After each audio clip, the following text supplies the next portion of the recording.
Elle est originaire des îles Seychelles et son mari est roumain. Leur vie est bien remplie, 3 fillettes et une maison en plein chantier. Ça fait une semaine qu'on a commencé à poser les planchers, mais c'est très difficile. L'an dernier, ils ont acquis cette vieille maison flanquée d'une ancienne salle de réception payée 86 000 $ comptant.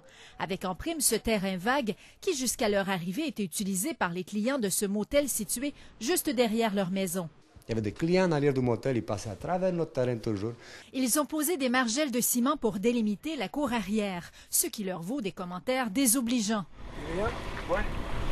De filmer des salauds.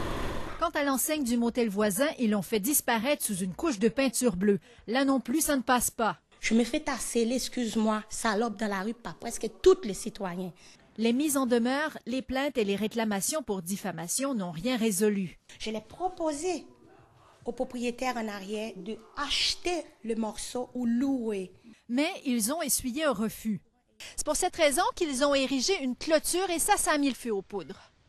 La propriétaire du motel a une toute autre version. À 11 $ le pied carré, c'est une offre inacceptable.